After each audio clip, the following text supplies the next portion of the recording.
ఆంధ్రప్రదేశ్ రాజకీయాలు ప్రస్తుతం ఆసక్తికరంగా మారాయి. రాష్ట్రంలో జరిగిన హత్యలను జాతీయ స్థాయిలోకి తీసుకెళ్లి చంద్రబాబు ప్రభుత్వాన్ని దెబ్బకొట్టాలని చూస్తున్నారు వైఎస్ఆర్సీపీ అధ్యక్షుడు వైఎస్ జగన్మోహన్ రెడ్డి. బుధవారం రాజధాని ఢిల్లీలో పెద్ద ఎత్తున ఆయన ధర్నాను చేపట్టారు. చంద్రబాబు నేతృత్వంలో ఏర్పడిన కూటమి ప్రభుత్వం వచ్చిన నెల రోజుల్లోనే రాష్ట్రంలో శాంతి భద్రతలు అదుపు తప్పాయని విమర్శలు గుప్పించారు జగన్. ఫోటో ఎగ్జిబిషన్ కూడా పెట్టారు. ఈ ఫోటో ఎగ్జిబిషన్కు ఇండియా కూటమికి చెందిన పలువురు నాయకులు వచ్చి సంఘీభావం తెలపడంతో జగన్లో సరికొత్త జోష్ పెరిగింది. మరి నిజంగానే జగన్ ఇండియా కూటమికి దగ్గరవుతున్నారా అన్న టాక్ ఇప్పుడు రాజకీయ వర్గాల్లో జోరుగా వినిపిస్తోంది. జగన్ ఢిల్లీలో ధర్నాపై ప్రత్యేక కథనం ఈ స్టోరీలో చూద్దాం.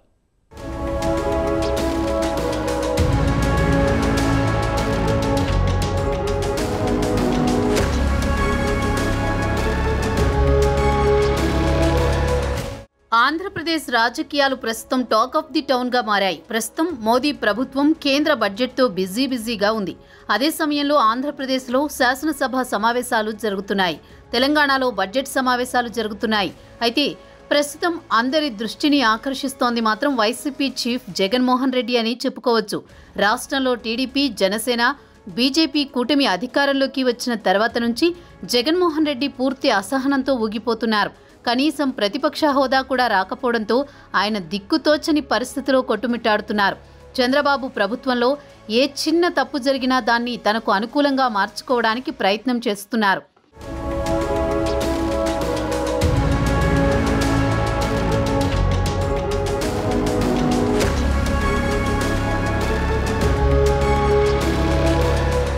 ఇటీవల వినుకొండలో వైసీపీ కార్యకర్త రషీద్ దారుణ హత్యకు గురైన విషయం తెలిసిందే. రషీద్ను అతని ఒకప్పటి స్నేహితుడు సయ్యద్ జిలానీ అత్యంత పాశవికంగా హత్య చేశాడు. ఈ హత్య రాష్ట్రంలో పెను సంచలనంగా మారింది.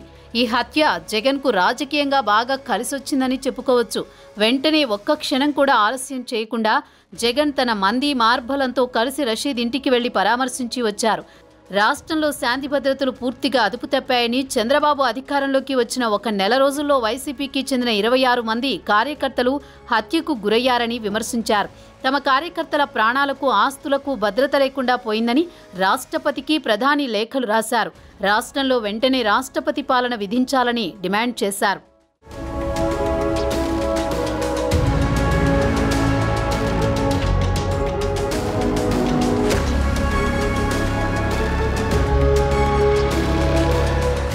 ఒకవైపు శాసనసభ జరుగుతున్నా ఆయన మాత్రం రషీద్ హత్యను తన పొలిటికల్ మైలేజీకి వాడుకుంటున్నాడు.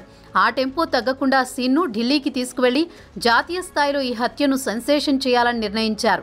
వెంటనే మంగళవారం ఆయన ఢిల్లీలో వాలిపోయారు. రాష్ట్రపతి, ప్రధాని అపాయింట్మెంట్లు అడిగినా లభించలేదని తెలిసింది. బుధవారం నాడు ఢిల్లీ జంతర్ మంతర్ వద్ద ధర్నాకు దిగారు. ఆంధ్రప్రదేశ్లో వైసీపీ కార్యకర్తల హత్యల గురించి పెద్ద ఫోటో ఎగ్జిబిషన్ పెట్టారు. అయితే ఇక్కడ ఆశ్చర్యం కలిగించే అంశం ఏంటంటే వైసీపీ ధర్నాకు బీజేపీ వ్యతిరేక పార్టీ నేతలను ఆహ్వానించడం. అయితే కాంగ్రెస్ నేతలు మాత్రం ఈ ధర్నాకు దూరంగా ఉన్నారు.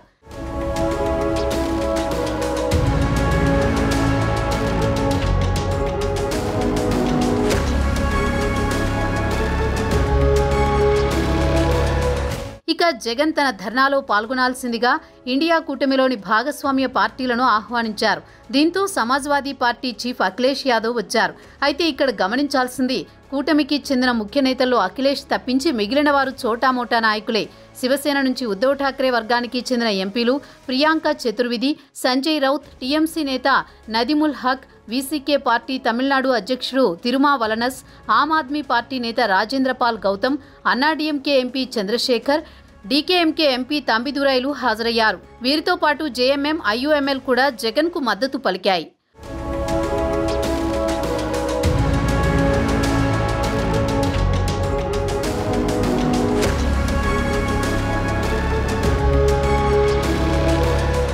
ఫోటో ఎగ్జిబిషన్లో వినుకొండలో జరిగిన రషీద్ హత్యకు సంబంధించిన వీడియోలను జగన్ ఇండియా కూటమి పార్టీ నేతలకు చూపించారు. ఏపీలో ప్రభుత్వంతో అండగా వైసీపీ కార్యకర్తలు, నాయకులే లక్ష్యంగా టీడీపీ దాడులకు తెగబడుతోందని, కార్యకర్తల ప్రాణాలు అరచేతిలో పట్టుకుని బతుకుతున్నారని, శాంతి భద్రతలు పూర్తిగా క్షీణించాయని జగన్ జాతీయ నాయకులకు వివరించారు. అయితే ఇంతకాలం కేంద్రంలోని మోదీ ప్రభుత్వానికి మద్దతు తెలిపిన జగన్ ధర్నాకు ఇండియా కూటమిలోని భాగస్వాములు రారని ఆయన భావించారు. తీరా చూస్తే సీన్ రివర్స్ అయింది. వైసీపీ ధర్నాకు ఇండియా కూటమి పార్టీలు మద్దతిచ్చాయి. హాజరైన ఇండియా కూటమి నాయకులు జగన్కు మద్దతు పలకడంతో జగన్ పార్టీ సంతోషంలో మునిగిపోయింది. ప్రస్తుతం ఎన్డీఏ ఇండియా కూటమి దూరంగా ఉన్న వైసీపీ ఇండియా కూటమి నుంచి ఈ స్థాయిలో మద్దతుంటుందని ఎన్డీఏ కూడా ఊహించలేదు.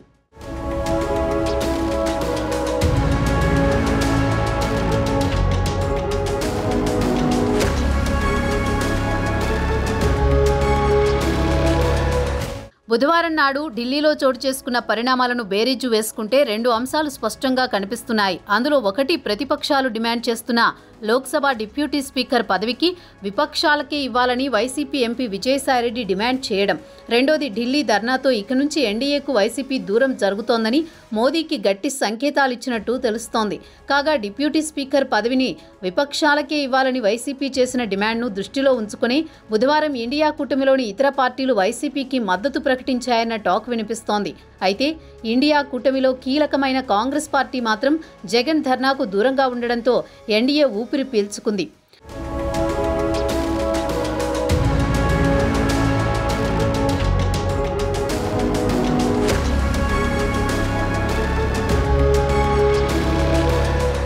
ఢిల్లీలో ధర్నా ముగించుకుని జగన్ గురువారం విజయవాడకు చేరుకున్నారు. పార్టీ కార్యకర్తలు ఘన స్వాగతం పలికారు. ఇక జగన్ చంద్రబాబుపై కోపంతో మోదీకి దూరమవుతున్నారు. మరోపక్క ఇండియా కూటమికి దగ్గరవడానికి ప్రయత్నిస్తున్నారు. కూటమిలో కాంగ్రెస్ పార్టీ మాత్రం జగన్తో అంటీముట్టనట్టు ఉంటోంది.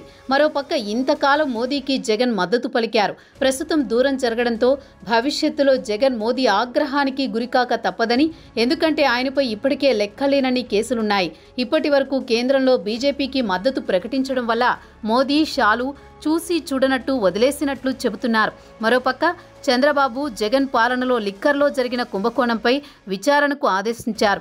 ఒకవైపు చంద్రబాబు, మరోవైపు మోదీ, ఇద్దరి చేతిలో జగన్కు రాబోయేది గడ్డుకాలమే అంటున్నారు రాజకీయ విశ్లేషకులు.